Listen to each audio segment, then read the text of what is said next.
Fierce fighting is continuing in eastern Ukraine, hours before a ceasefire is due to come into force at midnight, 2200 hours o'clock GMT.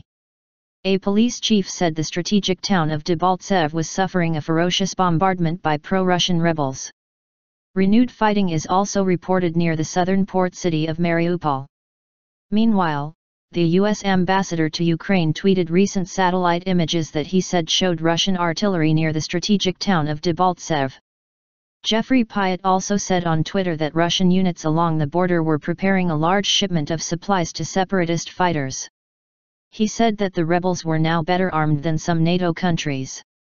Ukraine and the West accuse Russia of sending troops and weapons to help the separatists in Ukraine's eastern Donetsk and Luhansk regions, a claim the Kremlin vehemently denies. The militants are destroying Debaltseve, Donetsk region police chief Vyacheslav Broskin was quoted as saying on the censorT.net website. The shelling of residential areas and civilian buildings continue. The city is on fire. There has been a direct hit from grads, rockets, on the city police station. In Mariupol, reports said pro-Russian rebels were using artillery and tanks to attack nearby villages. The port city lies between rebel-held eastern areas and the southern Crimea Peninsula, which Russia annexed last March. Ukrainian Deputy Defense Minister Petro Mykh said the rebels wanted to raise their flag over Debaltseve and Mariupol before the ceasefire kicked in. Ukraine's military said on Saturday morning that 7 service personnel had been killed and 23 wounded over the past 24 hours. Ahead of midnight, rebels are trying to complete tactically important plans to enlarge the territory under their control, Ukrainian government spokesman Andriy Ilisenko said.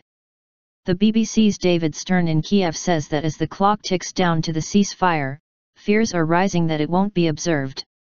Ukrainian President Petro Poroshenko warned that the peace deal struck in the Belarusian capital Minsk on Thursday was in great danger.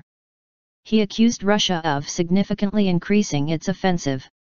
In another development, the self-proclaimed separatist Luhansk People's Republic said it had started to withdraw heavy weapons from the front lines in accordance with the Minsk deal, Russia's TASS news agency reported.